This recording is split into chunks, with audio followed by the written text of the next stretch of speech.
আজকে ঐতিহাসিক ৭ই নভেম্বর।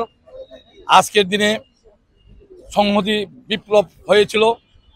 আমরা আজকে এই দিনে ভারতের বিরুদ্ধে আমাদের লং মার্চ, এই লং মার্চের উদ্দেশ্য সকলের কাছে পরিষ্কার। ভারত দীর্ঘদিন যাবৎ আমাদের স্বাধীনতা সার্বভৌমত্ব নিয়ে ছিনিমিনি খেলে।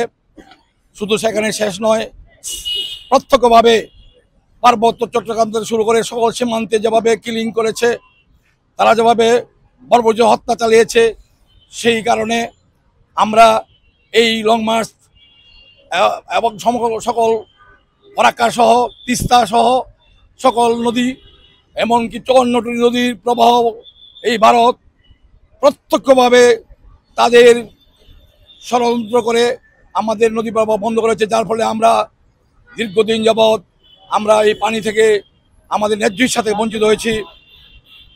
আমাদের দক্ষিণ তালপটি দখল করে নিয়েছে, আমাদের সরকার সেখানে কথাও বলতে পারে নাই। আজকের নতুন ইস্যু হয়েছে যে হাসিনা সহ তার দোসররা $234 বিলিয়ন নিয়ে পাচার করেছে। সেখানে ভারত সেই সমস্ত অস্পৃশ্যদেরকে আশ্রয় দিয়েছে। সেটাও আমাদের স্বাধীনতা সার্বভৌমত্বের বিরুদ্ধে চলে গেছে এবং তারাও ষড়যন্ত্র করছে, বসে কলকাতায় বসে ষড়যন্ত্র করছে, দিল্লি বসে ষড়যন্ত্র করছে। সেই সকলের ব্যাপারে আজকে আমাদের এই লং মার্চ। এই লং মার্চ থেকে আমরা ভারতকে মেসেজ দিতে চাই যে ভারত একসময় 71 সালে আমাদের সহযোগিতা করলেও পরবর্তী প্রতিটা কার্যক্রম করেছে বাংলাদেশের মানুষের বিপক্ষে, এদেশের স্বাধীনতা সার্বভৌমত্বের বিরুদ্ধে, এবং এদেশের মানুষকে পানি না দিয়ে তাদের খরায় মারছে।